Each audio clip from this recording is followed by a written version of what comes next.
Sis Molly. I'm coming to you with another one. Yes, I'm gonna make this video What you know about me? What you know? Part 9. We need witness protection. So yeah, we laughing, we talking about it or whatever, you know, because I don't care if you an enemy or not. If you come near me, I'ma smile and laugh unless you didn't really did something to me. I might put my hands on you. I'ma just be honest. But I tried not to go that route. Cause I'm more of a lover. I'm not a fighter, really. You know, you really got it. For me to want to put my hands on you, you really got to be them pissed me off. But I ain't gonna lose my composure, you know, unless you sitting there and then you thinking, see, this is what make me, if somebody's sitting in my face trying to act like they ain't did nothing and just, you know, I promise you, I will try to pull your esophagus out your throat. That's how I feel. So, anyway, part 9, we need witness protection. So I'm going to try to sum this up because I'm really, you know, I'm going to just sum up what happened when I was over there. So after that, that's when all the CPS started going on. My daughter was acting crazy. Somebody was online on Snapchat texting her under a fake account. You know, they've been texting us under fake accounts for years. So they texting her talking about they a 45-year-old man and they like little girls. And, you know, so I took all this information. I took it to the school. They said they was going to investigate it, but they didn't do shit. You know, so now I'm really pissed off because everybody that I went to up until now ain't been helping me. So I'm heated about it. I was heated at the time. Like, okay, so really though, people up here talking to my daughter like this? And they ain't gonna do shit, you know, the whole school out. So now it's coming clear. Hold up. I'm like, hold up. This is when I'm thinking to myself, hold up, pump your brakes. Let me pay attention to this right here now.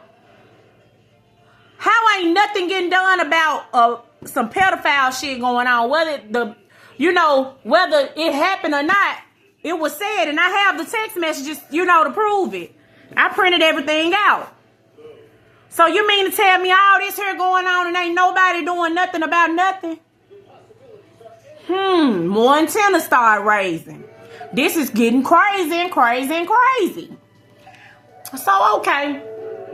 Now I'm pondering and wondering what is going on here. So, okay. I'm at work one day. The lady from CPS just bust up in there, like, going crazy. Because that morning, my daughter, she woke up. I was noticing, I seen her one day texting somebody on TikTok.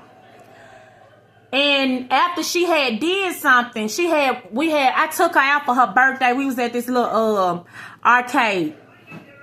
She up in there, we having a good time. We get ready to leave. She beat up her little brother. I'm like, but before we went, she was up in there. She hadn't did something to my attic, and I asked her about it. She said, no, didn't nothing happen. I ain't do that. But then I came in there later on that night. She on there on TikTok texting somebody, I did it. So they did, like, send her emoji like that. So they telling her to be unruly in my house to get on my nerve. And she doing everything they saying, like she would leave up a window, leave my door unlocked. You know what I'm saying? So I'm like, why would you ruin your own living situation by listening to somebody else? So I'm talking about, it got to the point where she was going to school acting out, getting CPS involved because of these people. And then they would come over there and close out the case. It just was so much unnecessary stuff going on. Then one day I go to work, I go to the bathroom, I come back, I drink my rest of my drink. So I go home. Later on that night, and I remember my stomach, like, started cramping. I'm like, hold up. I'm like, this ain't no hungry feeling. So I'm like, I'm finna do my hair. So I go and I try to do my hair, and my stomach hurting so bad, like it never hurt it that bad before. So I'm like, oh my God. So I go lay down on the bed. And the pain just started growing and growing. So I said, forget it. So I took her to McDonald's. We came back. I laid down. I went to sleep. I woke up around about 5 o'clock. I almost go blind. I done fell out. Then I start vomiting. I'm constantly vomiting. I'm running outside. My daughter screaming, "Hi, Mama, you okay, Mama?" And I'm like, oh my God. So I'm thinking to myself, I said, he poisoned me yesterday. So the man at the job poisoned me. So I get in my car. And we get in the car and I run. And so I said, I'm not going to no hospital around here, because the hospital around there, they always made up an excuse. They was on whoever was doing this to me. See, that whole town was rigged up. The whole town is rigged up. They all come together to come against people that they don't know. So I wouldn't recommend nobody to move to that town that I just left from. Because especially if you don't know nobody, you better not take your ass over there.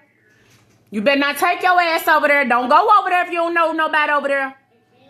Real talk. Them folks gonna try to, if you ain't from over there, they gonna try to get your ass out of there. Either kill you or get you out of there.